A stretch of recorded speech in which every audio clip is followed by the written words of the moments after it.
video mình kia sắp truyền tu te in the vine chỉ bay ule vốn chú ai ot en gan tum le a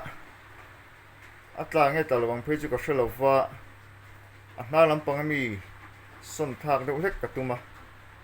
chú mi tì lâu đàn đâu hết kín các cал ma muchungin karon vlog rồi nè mình bye bye rồi tu te nuôi mày masa kan bye bye thì lâu mày chú masa berin asan paliu liwin kan bye bye chứ Michael Futin kha masa kan bye bye tuin reporta mà se các thầy hi lâu mày mình ngay đó mong chứ bye bye bye bye chuanin midang bye bye tu te Jenny lan hun moi muan te chong thu bk fa nai dika chinza opia ompia horsopa te in the va in bye bye ule ti chuanin I video kan clear chun somang muchungin kan bye bye chu mi dang ti lo dan deuh hlekin dang dai ve khop mei tum chu ole video clear chun somang tùy kén tổ nên atrak bộ kan ring lộc mà sẽ hi ta hin liền vác lời pakhat chi lối về ruk ruk kan langa sik soi nuwa wen chu ngai do na mo thanga te ta so nang he kong bula ka che ni ti tlem kar khop maya ko hi chu dura asun tai puna sura ma se ti hok ti han ti tam khopin asu lem lo mo ti hok pom lo wang hi nếu ta về rắc cái này hi te hi chu a chaka khen a kam son to a ta du tu cái lai bul hi chu ka son khang na nia hey nếu ta về lệ thôi hi chu tiên cũng bul te mai nia cái chế son don lo ngay bốc hơn cái chế liang ta te kun ngay cái chế hi chak ba tu nia tí rel ruk na trăng ron put chua na chia tí ron chua le na chia nia thì em ngó tầng ta lâu chân hay chú xuân ngày thú tạ mong ai tệ chú ông chiên tí sẽ ta hi khu ai tệ hụ thêm ai tệ nhé xuân ngày hay chú xuân ngày xa tù khan chỉ cần xuân vắng à tí tầm xe chưa nên ta đuông cả đình ngày chú mô hem bây ta đủ thìn mà lẽ mà sẽ he kan ti do wo ka chi da na ang lo do he na chi lak lo kun hi chu ka chi le thau phim đó nghe mình le người đang va xem tiếng rồi về kan chi le phim mà hay chu mo chỉ a ron tam deuh nang le ka le du miel ta kin san chu ni te chu mo a khan về ving veng rau riu mo chu ma chun hi chu ka ui ka che san ui ni chu về na tí cầm lễ bắt cầm đấy xế nị chu khu lai cái chìa khu mà này cái chìa xuân đấy mình anh à mà cái chìa xuân ta hình cái chìa ta đủ lúc tu cả mà sẽ ta rèm tổ đâu nghe mình ta đủ tổ xí là vợ cái chìa xuân này cái chìa rèm tổ po mấy thì thắng lúc cả cái xuân hai lần nhiêu mò anh này là hay po hi ta ở chốn xuân anh này lại ngang sẽ tổ mấy hình chứ mò mong lắm bằng cái vợ khu tạ kali là ngồi rồi bạn hị chút lá rồi phim thế nên nhưกันxuân này phít số bộ tiếng là vang khăn chia xuân là hiếm mò chuyện chuyện cho chuyện vậy nói nó sẽ đẹp đục về liền vác lầu là về ra nó rồi hi pakhat anu le pa hi na tingi soi ji ati te comment na no ma kalau soi le thi na ve ka tum lo ul tuk lo po hian mo ka soi chak le mai tu lo po hian pa ngai ve phian mai hi chu ti ji lo ve ka chiang nghe kan ti lo ya mo cái anh cá là cả lâu khơi ăn ôm này cái chị đá này lâu những cái xía đang khen po hi ác cụ na nó cá mặn ta cái này hay mi hi mo tin hi lai lum te po hi om lo he ta mi hi an lo khok tha ni hi kal ven om ve ni hi he po hi ata ka ring lo ni min velang khoi ani mai thei en chin ang o tu ngày nào om lo ra đây tu vâng ngày mấy rau mấy về rau nè chỉ ăn tới mình cần là ta nghe ô chỉ ăn tới mình là ta en lên tụi mình chuyên tụi con chỉ ăn tới mình cái đó tổ hậu là bằng này ta đủ xin lệ hay bây giờ mò hay anh lại linh join lâu đã về chắc join chắc join lâu đã về nó xa đi ngay đó mà đến câu dân lâu tù đó ngay tới là cái tay dài nỉ được rồi chiang tới cái đá dễ luôn thằng cái lẽ hay về thung chút cắt chia đá năng khắp pin ôm ăn cái tia ta lẽ ta lâu chút chút phần cắt del đá năng khắp pin hay chút ôm ăn hủ lẩu con mấy thì ta lẽ ta lâu chút chút phần nhé mò chơi đậu mấy thầy ô ta có khát nghe mình chú ta lom về rõ cả cắt chia đàn đang lâu cắt thì cho cái del đàn mò ai ớt rễ rồi hi chín mi kha ni chín tí tu na chín te cái tia i ha kha chou zo in lâu ta ha lampang chakai lu na tu lampang kha ha lampang zong dễ din kan da thì kan ai ớt chế hi ô nó sẽ lâu kan làm ta kin kan sấy về mình nghe đi chứ ni lo om về rắc rắc mấy chung khoi lo cắt thì dễ mình chú bây giờ sang lúc tục lâu nè video muốn nông lộc mình nó phải thêm farm rồi có phải là giá lạ cắn tạ về ngắt mình ngày sạc mê rồi đây cái chế phi con này sao thế này hiên này lúng puyo mà các bé chăn hết à hiên hello các bạn đấy mày à chuyện này alo đà lệ mấy mày à anh chỉ cả anh khởi nghiệp phi cho các xuống biết rồi mà xe alo đà lệ mấy mày à alo vùng thôm lúng cái con là vùng vùr về à mà xe thì có khát chữ lối tập về thấu mấy về nè anh liền lém đâu á xuân mắc dễ là ngay mi cần hơi cần tổ xía mò thà về thấu mấy nghe khởi hiện nay cái chị thấy chưa mò nó chụp pin logo đây nè hi anh mình sao đã ăn đủ niềng cả ring logo đấy mấy cái chị đã nó ăn chút cái tivi đấy luôn cả tại ngày ta lâu bay chút cái fresh xuống hay lo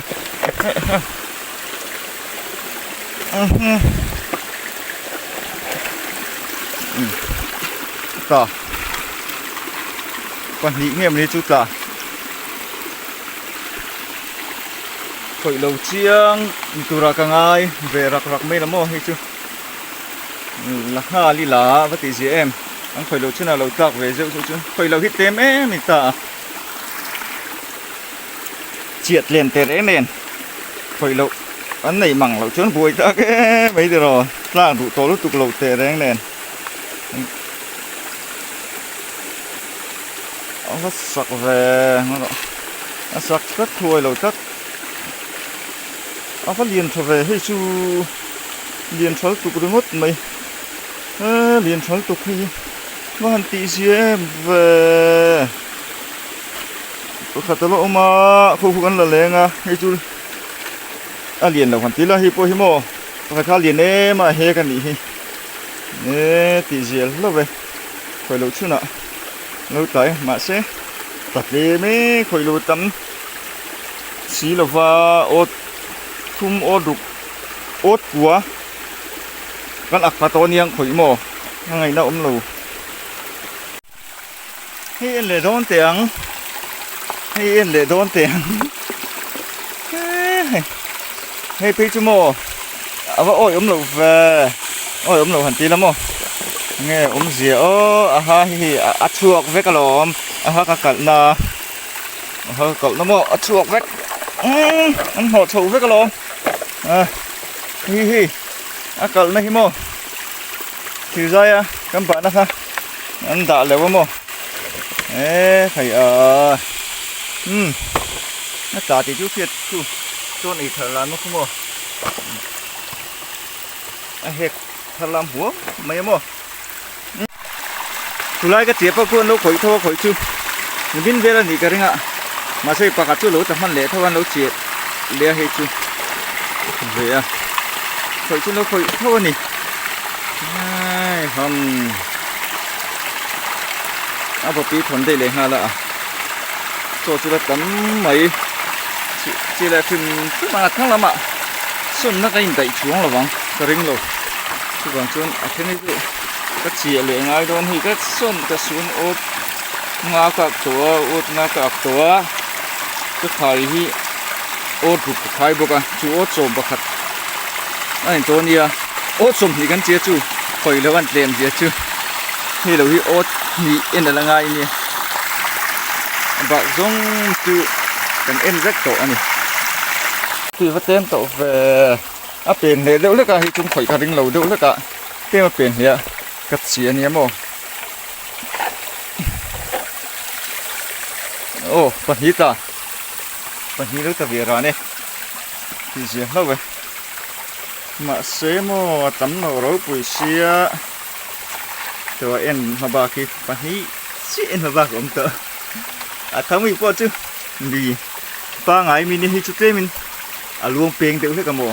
hiện về đều hết cả ngày chú mình chú anh đi vàng anh khỏi đầu mấy mình cả đình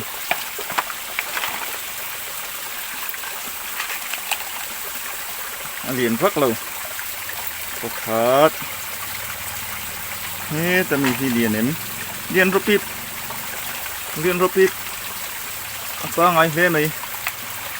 ba ngày liền nó vào lâu như vậy sẽ thảo vol về phiêu mày thì gì sao vậy hi có chia đàn chuồng có cái cúp mày anh khỏi lẩu nghề này thôi nè anh sẽ thấy phá lẩu nghề có thể là ní chú ăn thép chú cái tiệt mồ về nghe anh đốt 1 2 3 trời có phát nghe mình trả lời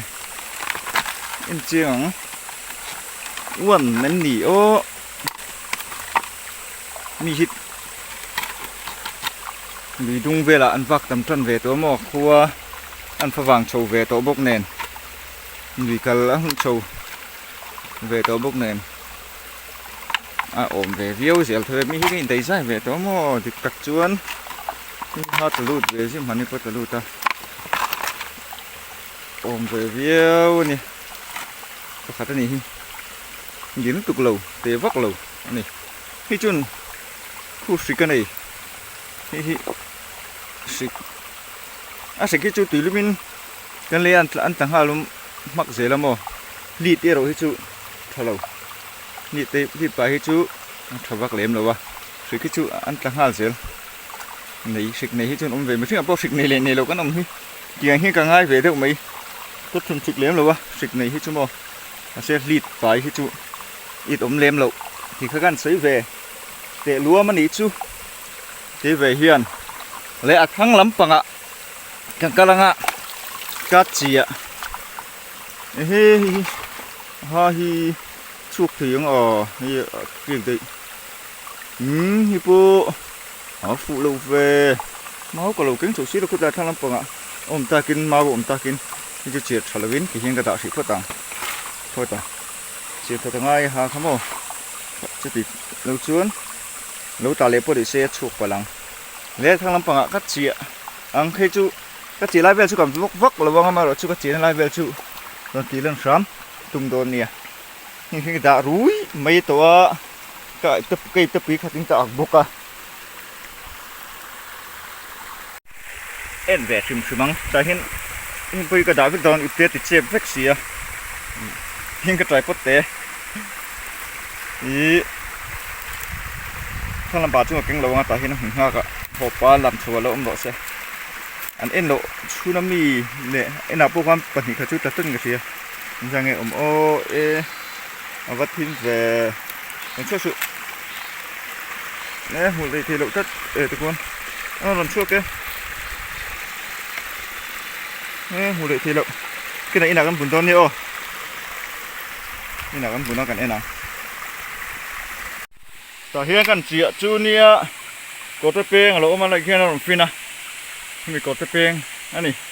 กันเขาถูคุยเลี้ยมเราปะทางลำปังคู่อันเดียตักจอกจูเนี่ยคู่ตาควรไอ้ฟินอันนี้คู่ตาควรกันเจียขั้นสุดผ่านเพลงฟองผมเนี่ยมาเราซื้อสีหันเย็นก็จะอะไรดูโดนะมาซื้อก็เจียริสอันนี้เบอร์ไม่นะที่ก็เจียทั้งแบบตัวอันนี้อาจจะก็มันก็โชว์แรงอ่ะนี่ก็แล้วเจียร่วมเราว่าพี่ตากบตะเปียงมีตีเหล่าจูอาจจะก็มีจูก็เจียนั่นตัวละอดก็ด่าโลกก็นี่จูไอ้ที่ชั่วอัดตั้มไม่อะnghe ăn đô nè, tất cả hiểu không nghe bảo, ok, chuông luôn ba, ăn gì nó ẩm lệ, thấy cái cái lộc vá ai cái chuột chưa, các hình luôn mấy,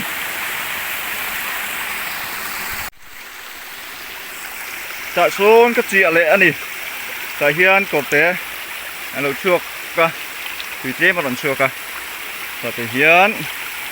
cái gì lệ vang anh nè, câu sầu dế lằng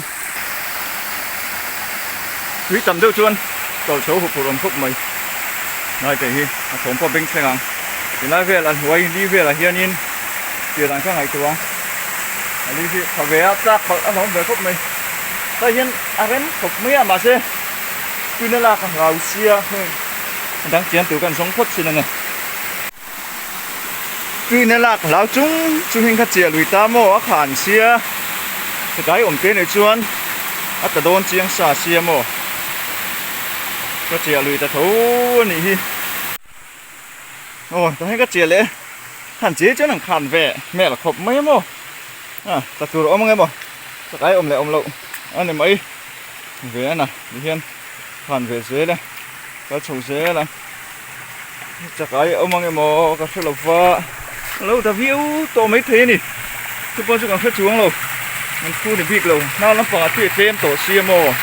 ทุกวันช่วงกันส่วนไม่เราจะมีเราคุยvề rêu bốc xì à ngày nào ấm lầu hai này ô ta không có chia lẽ chia số thép đấy số vàng số bấy nè tuy là lạc chuông gắn thun này là vậy nên chịu huay tổ mì xem mò nó lầu thì là vậy số vàng ai ở chia chú lia tên này cần chia thì nè mà tôi chốn mò ồ nhiều to lại phát tăng hay chú tạ xôn cắt chia lẽ nè chia lệ giàn mấy nè hiền phát chia dấu thật hạt tới cái phía ốt thật nghe mình cái lúc ba có cái lẩu chia là ba chú rong chú này tổ anh này ba cho hồ vàng vàng anh này mấy ô chia phết lệ ta giàn mấy qua là chú thua thiên lệ nhá là chú bố hồ căng nghe mà bố hồ lẩu tụi ngay ô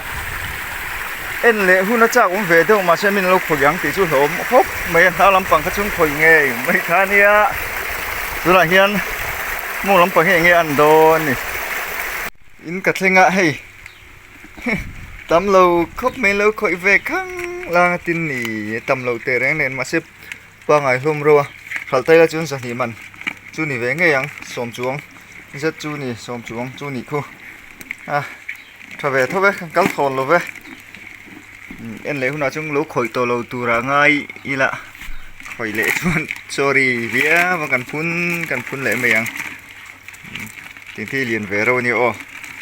video tên mình chia sẻ về xem trước nó vài con lò mày với anh chủ in bây xì